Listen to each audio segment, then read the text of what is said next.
독일 격언에 재산을 잃어버리는 것은 조금 잃어버리는 것이고, 명예를 잃어버리는 것은 많은 것을 잃어버리는 것이고, 건강을 잃어버리는 것은 모든 것을 잃는 것이다.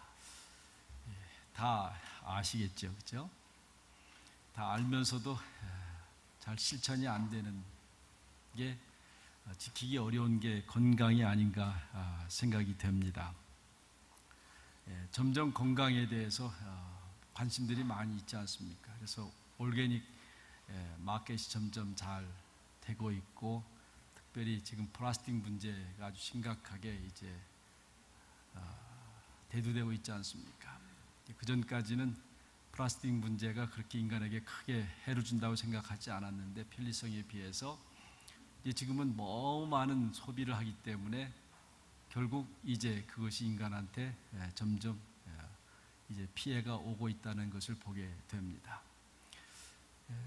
저희 딸아이가 제 읽는 책 가운데 하나를 이야기하면서 아이들 속에 그렇게 플라스틱이 많이 있다고 그래요. 그 이유가 뭐냐면 젖병에서 그렇다고 합니다. 엄마 젖을 먹여서 키우면 괜찮은데, 그렇지 않고 이제 플라스틱 우유병을 사용하면 그게 서서히 녹아서 아이한테 흡수가 되고, 그것이 결국 정신적인 질환까지 연결된다는 것이 실험적으로 나왔다는 얘기를 하면서 플라스틱의 아주 중요성을 얘기하고 있습니다. 그래서 여러분, 그저 우리 플라스틱이 주는 편리함과 유익함이 말할 수 없이 많이 있지만은, 그저 우리는 얼마 정도 살았다 하더라도 다음 세대를 위해서라도 그저 100% 우리가 그렇게 할 수는 없지만 어떻게 해서라도 조금씩 줄여가는 훈련을 할 수 있기를 바랍니다. 그래서 저희 당에서도 회의할 때 플라스틱 페트병 하나씩 쭉 놔줬는데, 다음 땅에부터는 안 놓기로 했습니다. 그래서 집에서 물병을 가져와서 먹는 것으로 조금이라도. 그래서 아마 우리 친교부에서도 지금 이제 원래 많이 사다 놨었는데 그것이 다 떨어지면 교회에서도 더 이상 공급을 안 하겠다. 정말 써야 될 불가피한 상황에서는 사서 쓰고 교회에서는 제공하지 않겠다라고 그렇게 이야기를 우리 친교 담당 장로님께서 말씀하셨습니다. 저는 내심으로 굉장히 고맙고 감사했습니다. 좀 불편하지만 우리가 우리의 문제도 있지만 우리 다음 세대, 우리 후손들의 건강을 위해서라도 감수해야 되는 문제가 아닌가 생각이 됩니다. 사실 우리는 그렇죠. 다 건강하게 행복하게 살기를 원하면서도 이러한 불편함을 감수하는 데는 그렇게 좋아하지는 않습니다. 적어도 우리가 그것이 우리에게 건강에 해를 준다고 하면 우리가 조금씩 서로 노력을 해서 피해 가야 될 거라고 생각이 됩니다. 우리 성경에서도 인간의 수명이 120살입니다. 노아 홍수 사건 이후에 하나님이 우리에게 약속해 주신 인간의 수명은 120살. 그런데 우리 주위에 지금 120살까지 사는 사람들은 거의 없지 않습니까? 그저 100살 넘어가는 분들은 종종 가끔씩 있지만, 적어도 하나님이 주신 그 120살의 수명을 다하는 사람들은 거의 없습니다. 근데 어떤 서양학자도 그런 연구를 했습니다. 인간의 수명을 120에서 150살로 계산을 하는데, 어떻게 계산하냐면 최고 피크 성장기에 6배까지 동물들은 살 수 있다, 평균적으로. 그러니까 인간은 보통 평균적으로 25살까지 성장할 수 있다, 성장한답니다.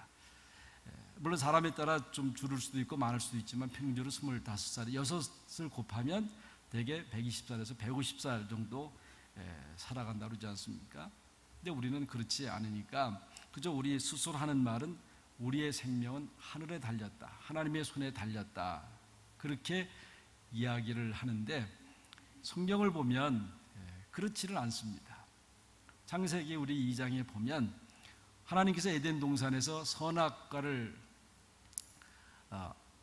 알게 하는 나무를 심어놓고 이것을 먹는 사람은 반드시 죽으리라 그러지 않습니까? 이게 생명의 선택권을 누구에게 줬냐면 우리에게 줬다고 하는 거예요. 신명기 11장 26절에도 보면 오늘날 내가 복과 저주를 너희 앞에 두나니, 그러니까 복과 저주를 앞에 뒀다고 그랬어요. 그냥 복만 우리 앞에 줬으면 참 좋을 건데 저주까지 같이 놔도, 그 다음에 문제는 그를 선택하게 한다는 거예요. 그래서 어떤 사람은 복을 선택해서 복을 받고 어떤 사람은 저주를 선택해서 저주를 받는다는 거예요. 한번 우리 지나온 삶을 잘 이렇게 곰곰하게 뒤돌아보면 그게 맞는 것 같아요. 그게 진리 같습니다. 복을 받는 사람은 복을 받고 저주를 받는 사람은 저주를 받는데, 우리는 그런 이유를 바깥에서 찾지만 그게 바깥에서 찾는 게 아니라 나한테 찾아야 된다는 거죠. 우리는 건강을 원하면서도 건강을 잃어버리는 행위, 또 건강을 잃어버릴 수 있는 음식을 좋아하는 경우가 많이 있습니다. 행복하게 살기를 원하면서도 불행을 해줄 수밖에 없는 일을 할 때가 많이 있지 않습니까?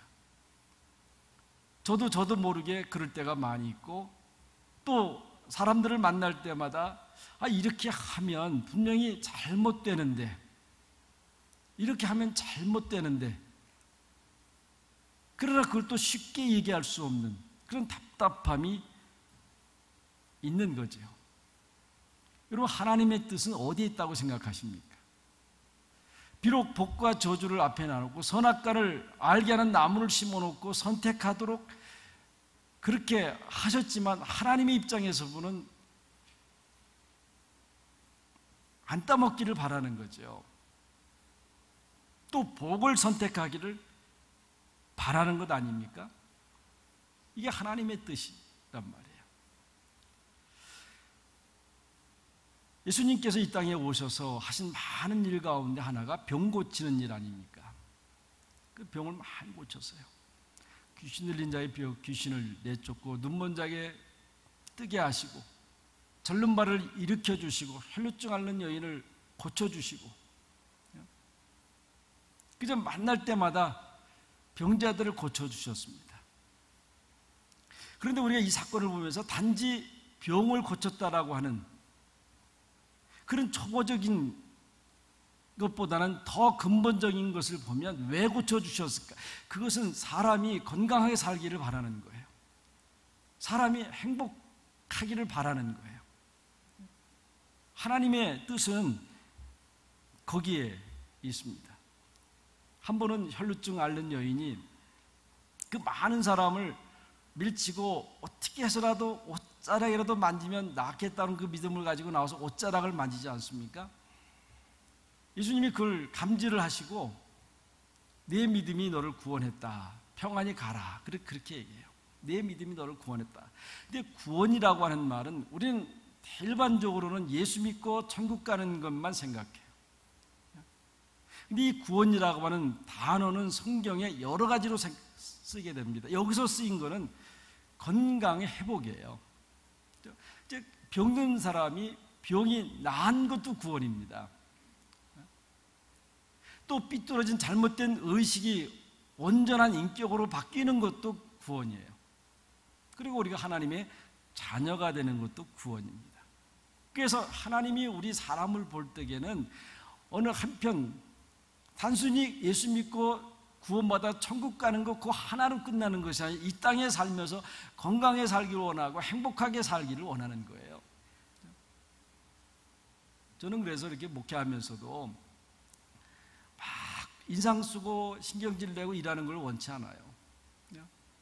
만약에 여러분 그렇게 하나님의 일을 한다고 생각하면 안 하시는 게 좋으세요. 그러니까 하나님은 우리로 하여금 일하는 걸 원하시는 것이 아니라 그냥 행복하고 건강하고 편하게 사는 걸 원하세요. 그런데 우리의 삶이 게을러서 행복할 수 있는 게 아니잖아요.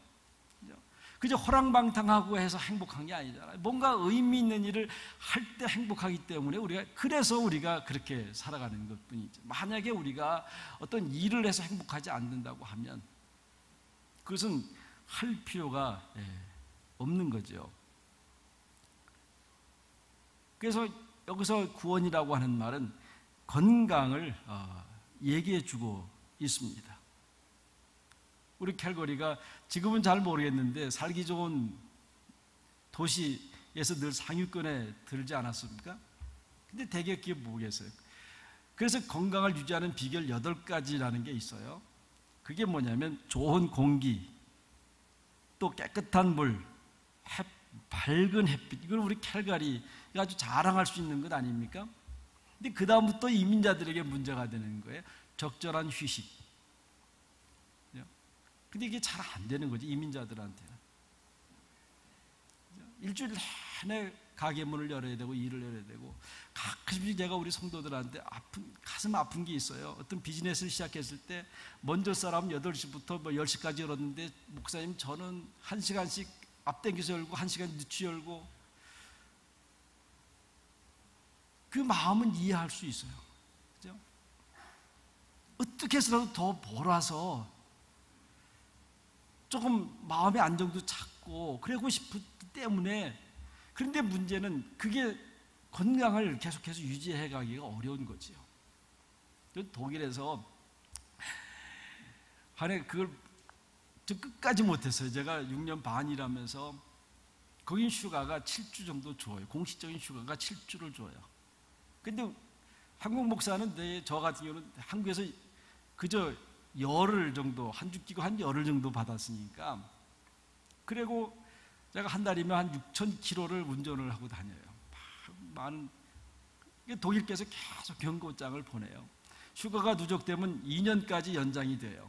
이게 계속 경고장을 보내서 너 이렇게 하면 안 된다, 쉬어라 그래도 안 되더라고요. 이게 사람이 문화 습성이라는 게 쉬는 게 안 되는 거예요. 쉬면 뭔가 불안하고, 쉬면 혹시 성도들이 배반하고 도망갈까, 이런 마음이 있어요.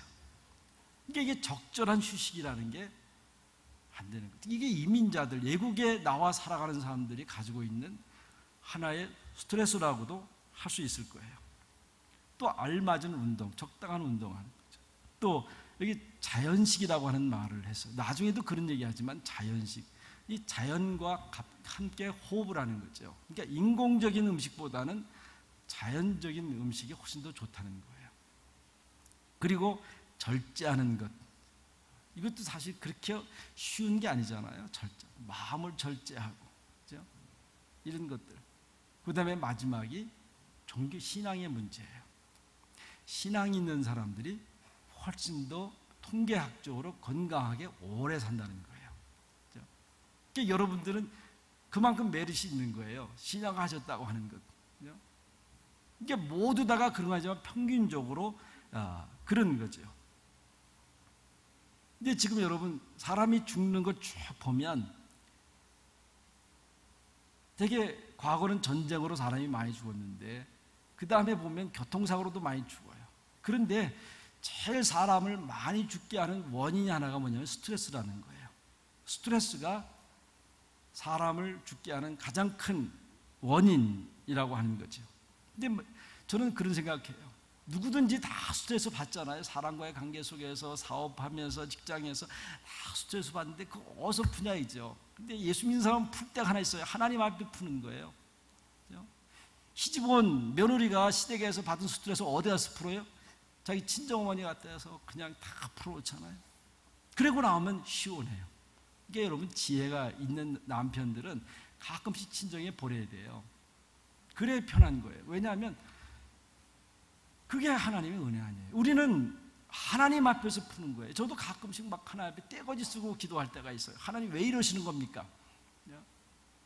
왜 이러시는 겁니까? 저는 그때 하나님이 그걸 받아주신다고 늘 믿어요. 내 어리광, 내 때. 그럴 때마다 사람한테 스트레스를 푸는 게 아니라 하나님 앞에 스트레스 다 풀어내고, 이 스트레스를 여러분이 풀어야만 살 수 있는 그게 신앙의 문제라고 하는 거예요.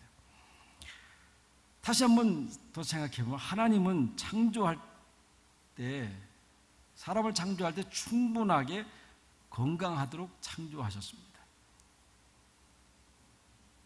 이 세상 모든 것 하나님이 창조하셨어요. 근데 우리가 병을 주는 바이러스도 하나님이 창조하셨잖아요. 그런데 하나님이 모든 걸 창조하셨지만 인간으로 하여금 병균보다 더 강하게 그것을 이기는 힘도 우리에게 주셨다고 하는 거예요. 주셨다고 하는 거.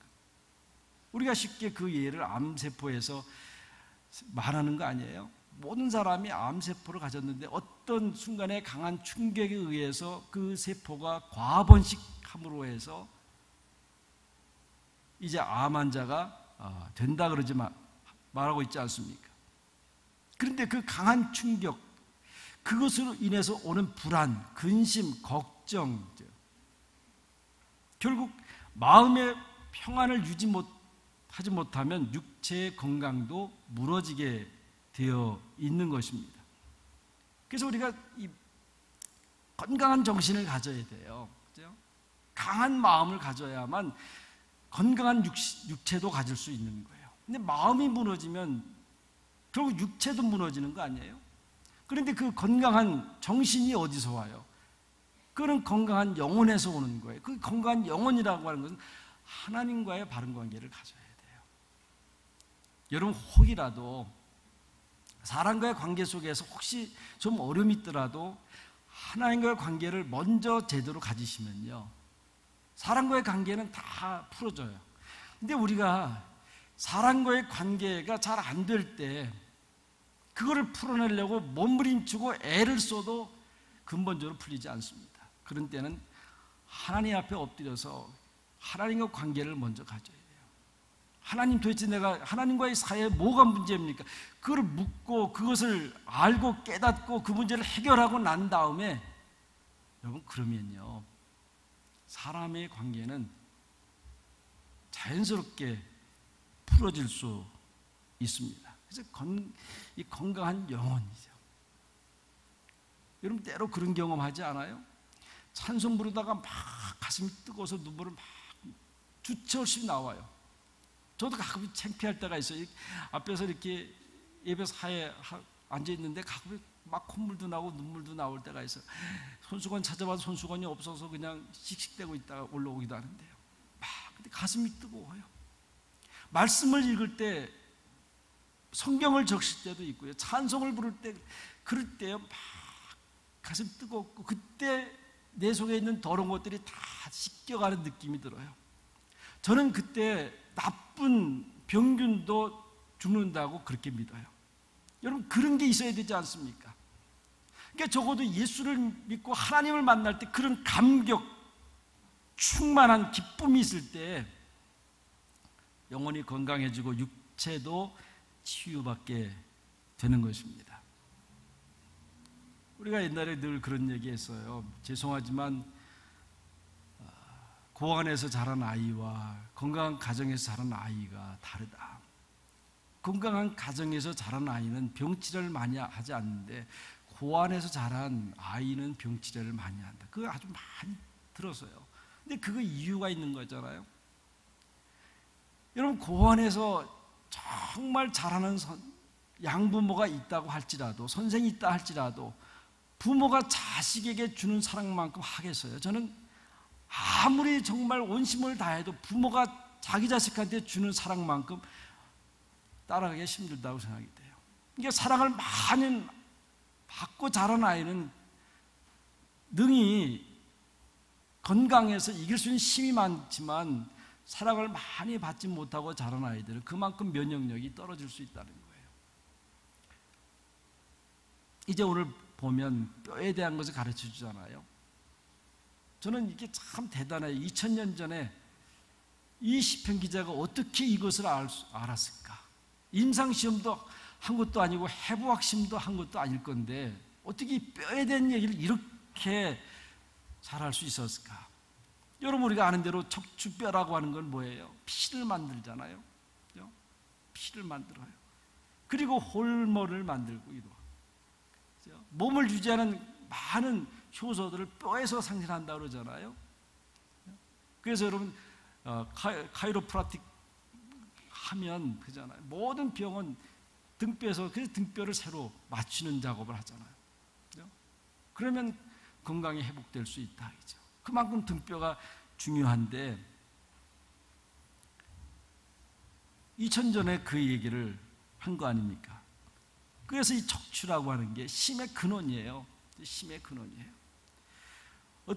그래서 이 기둥이 튼튼해야만 우리 건강도 그렇게 유지해 나갈 수 있어요. 그래서 여러분들이 특별히 척추에 대해서는 많이 이렇게 잘 다루어서, 저도 아침에 일어나면 앞으로 굽히기, 뒤로 굽히기, 옆으로 굽히기, 돌리기 다 해요. 저도 아침에 일어나면 나가서 20분 정도는 그걸 다 해요. 그래서 지금도 이렇게 앞으로 굽히기 하면 손바닥 하나는 발 밑으로 내려가요. 왜냐하면 척추가 중요하기 때문에 그런 거예요. 그래서 오늘 이제 성경에 보면 잠언서 17장 22절에 보면 마음의 즐거움은 양약이라도 심령의 근심은 뼈를 마르게 하느니라 그랬어요.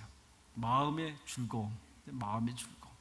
여기 우리 어른들이 많지만 어른들은 웃음이 없어요. 저도 웃음이 없는데 그게 스스로 답답한 거예요. 좀 웃어야 되는데, 그래서 가끔씩 옆에서 이제 누가 이렇게 코미디를 봐도 더 심각해져. 왜냐하면 무슨 뜻인지 모르니까 심각해지는 거예요. 그죠? 도대체 왜 웃지? 무슨 뜻이지? 그래서 제가 이제 물어봤더니 한국의 연속극 이런 걸 많이 봐야 된대요. 그래서 다 그렇게 나온 거기 때문에 그걸 안 보면 코미디들이 무슨 얘기 하는지 모른다는 거죠. 어쨌든 간에. 그래서 이제 제가 하는 방법은 있어요. 또 미친 짓인지 모르지만 혼자 막 웃어요. 혼자 다른 사람이 보면 미쳤다고 그럴지 모르지만 막 혼자 속에서 크게 막 웃어요.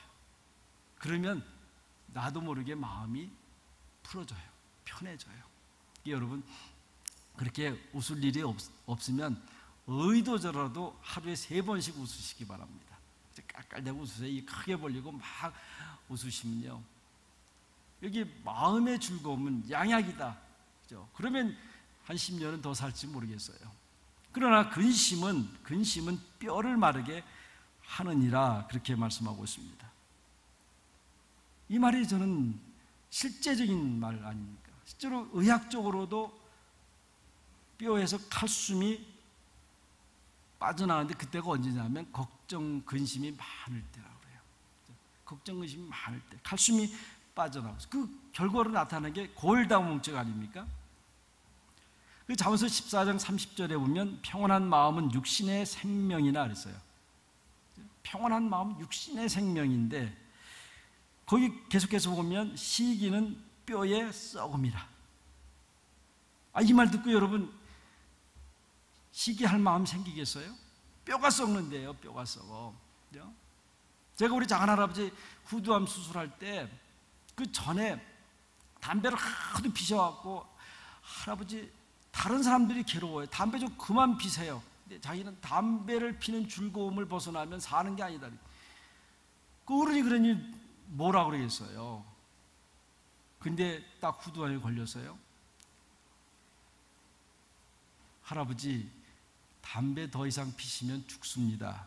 그러니까 그날로 끊으시더라고요. 이게 60대 중반에 후두암 수술해서 95세까지 사셨어요.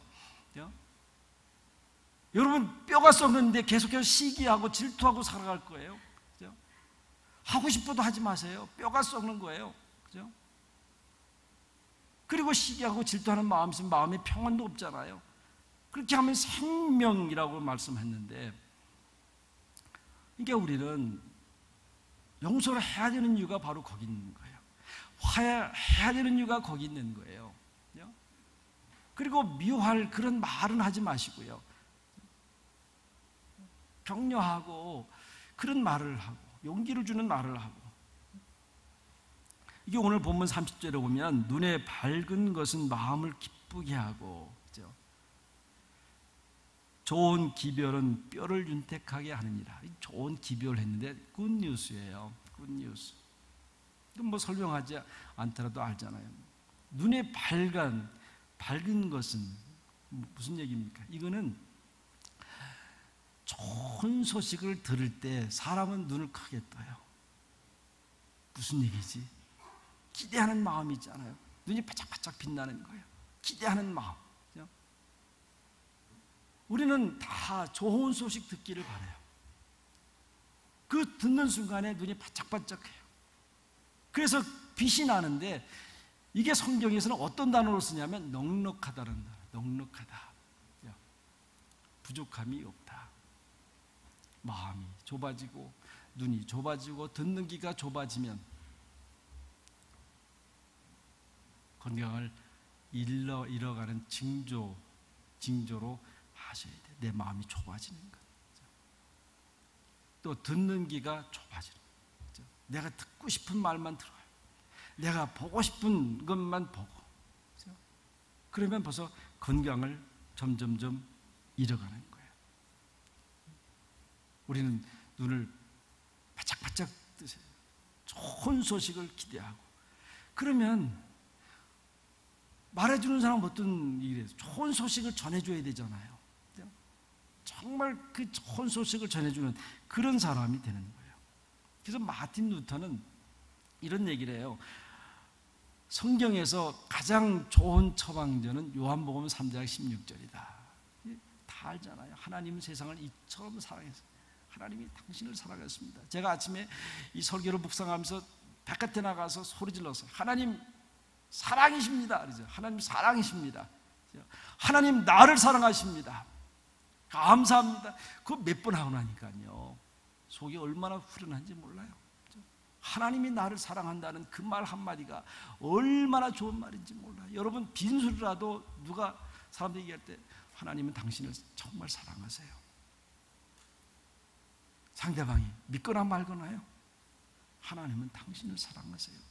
하나님은 당신을 정말 귀히 여기세요. 이 소리가 최고의 처방전이라고 하는 거예요. 최고의 처방전. 우리 마가복음 2장에 중풍병자를 고쳐주는 일이 있어요. 그때 사람이 너무 많으니까 지붕을 뜯어서 친구들이 내려보내잖아요. 오죽하면 사람들이 그를 침상에 누워 들고 왔어요. 꼼짝도 못하는 중풍병자예요. 고쳐달라고. 근데 예수님이 그냥 너 중풍병자 낫다 일어나 걸어라 그러면 얼마나 좋겠어요. 그러지 않고 무슨 말씀했는지 아세요?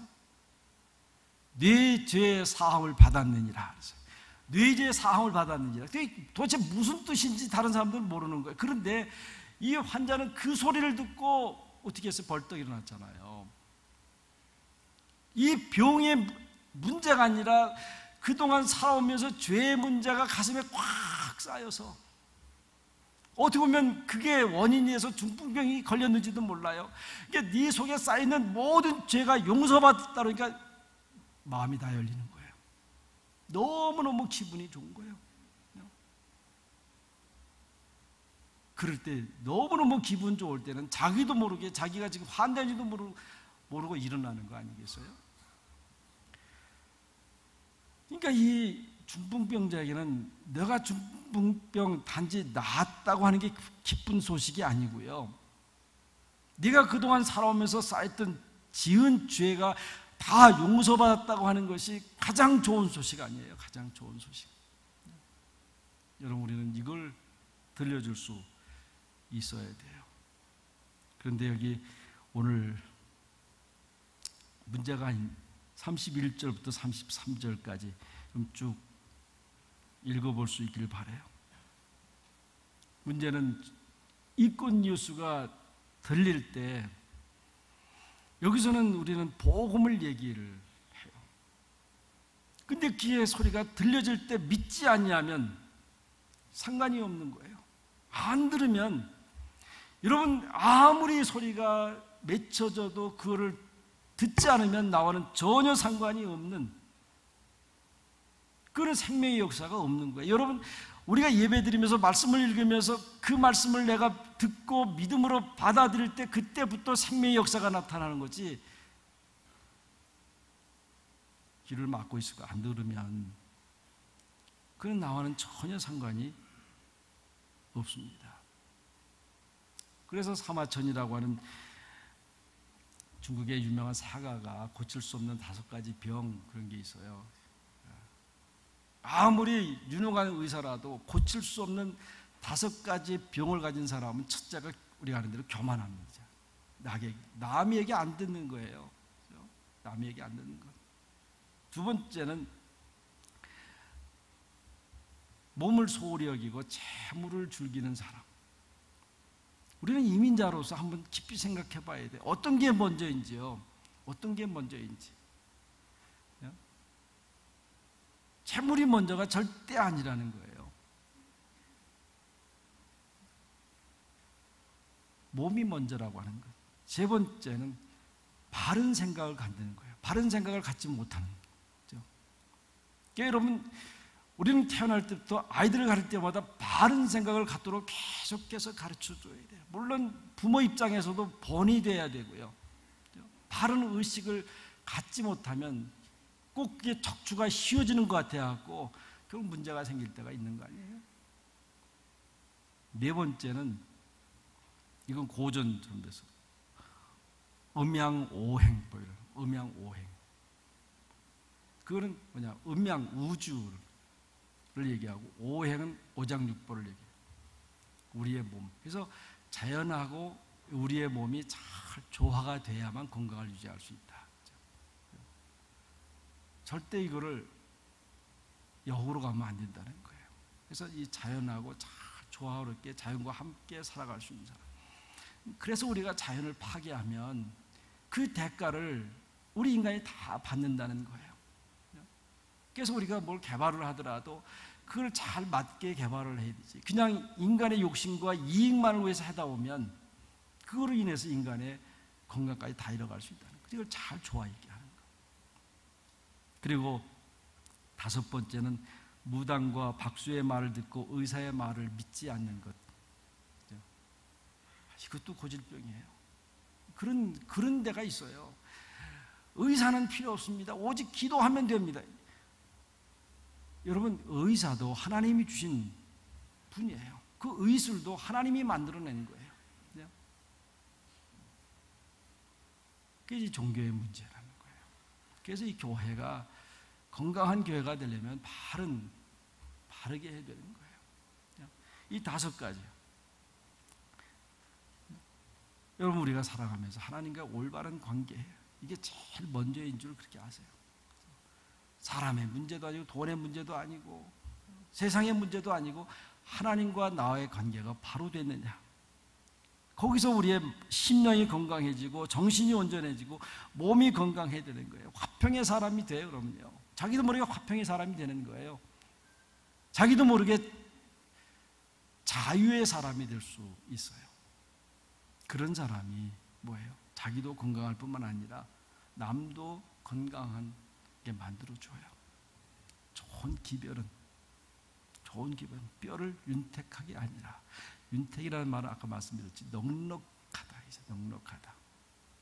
그러니까 피도 넉넉하게 만들어내고 홀모도 넉넉하게 만들어. 저도 제가 병이 났을 때 그때 상황을 쭉 생각해 보면요, 진짜 괴로웠어요. 막 괴로웠고 절제 못하고, 그 이후에는 제가 할 수만 있으면 그걸 맞춰 살라고 그래요. 이런 거.